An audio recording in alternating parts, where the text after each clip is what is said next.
ভারতীয় হিন্দি ভাষার ঐতিহাসিক চলচ্চিত্র সাবা, যা মারাঠা সাম্রাজ্যের দ্বিতীয় শাসক সম্ভাজি মহারাজের জীবনের উপর ভিত্তি করে নির্মিত করা হয়েছে। এটি মুক্তির পর খুব অল্প দিনেই আয়ে 500 কোটির গণ্ডি পেরিয়েছে। শুধু তাই নয়, দর্শকদেরও মনস্তত্ত্বে ব্যাপক প্রভাব বিস্তার করে ফেলেছে এই ছবি। তবে এর প্রভাব যে মারাত্মক সুদূর প্রসারী হবে তা হয়তো কেউ কল্পনাতেও আনেনি। আশ্চর্যজনক হলেও এটাই সত্যি, এই সিনেমা দেখে গুপ্তধনের খোঁজে বেরিয়েছে মধ্য ভারতীয় একদল গ্রামবাসী। রাতভর চলেছে মাটি খোঁড়াখুড়ি।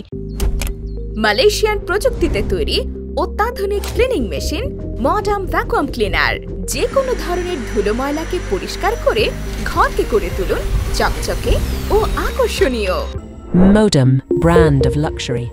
ভারতের মধ্যপ্রদেশের একটি গ্রামে ঘটেছে এমন অদ্ভুত ঘটনা। ভারতীয় সংবাদ মাধ্যম সংবাদ প্রতিবেদনের এক প্রতিবেদনে বলা হয়েছে, হঠাৎ করেই রাতের অন্ধকারে টর্চ শাবল হাতে নিয়ে বেরিয়ে পড়েন সেই গ্রামের বাসিন্দারা। বুরহানপুরের আশিরগড় নামের একটি জায়গায় খনন কাজে মধ্যরাতেই বেরিয়ে পড়েন তারা। তাদের ধারণা, মাটি খুঁড়ে মুঘল আমলের কিছু স্বর্ণমুদ্রা কিংবা গুপ্তধনের হদিশ মিলতে পারে।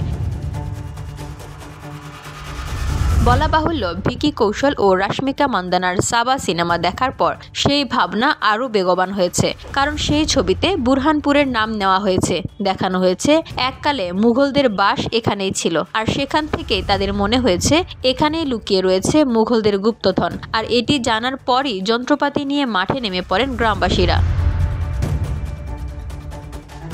জানা গেছে, দুর্গের চারপাশেই একটানা চলেছে খনন কার্য। এমনকি মেটাল ডিটেক্টর দিয়েও চারপাশ পরীক্ষা করে দেখা হয়েছে সোনাদানা কোথাও লুকিয়ে রাখা হয়েছে কিনা। আশিরগড়ের বাসিন্দাদের এহেন খোঁড়াখুড়িতে বেজায় বিরক্ত সেই অঞ্চলের জমির মালিকরা। বিষয়টি কানে যায় প্রশাসনেরও, যদিও প্রশাসনের পক্ষ থেকে গত বৃহস্পতিবার সেই অঞ্চলে গিয়ে খোঁড়াখুড়ি করা জনতার কোনো হদিশ পাওয়া যায়নি। পরে পুলিশের সাহায্যে গ্রামবাসীদের খনন কার্য বন্ধ রাখার অনুরোধ করা হয়। এমনকি সেই অঞ্চলে গুপ্তধন পাওয়ার সম্ভাবনাও তারা উড়িয়ে দিয়েছেন। তবে সংবাদ সংস্থা পিটিআই এর পক্ষ থেকে সেই ভিডিও প্রকাশ্যে এলো, আর তাতেই ইন্টারনেটে হাসির রোল। সেখানে দেখা গেল গ্রামবাসীরা শাবল, গাইতি এমনকি কোদাল দিয়ে দুর্গের চারপাশে খনন কার্য শুরু করেছে। আনা হয়েছে মেটাল ডিটেক্টরও। আর বুরহানপুরের সেই আজব কীর্তি বর্তমানে চর্চার শিরোনামে।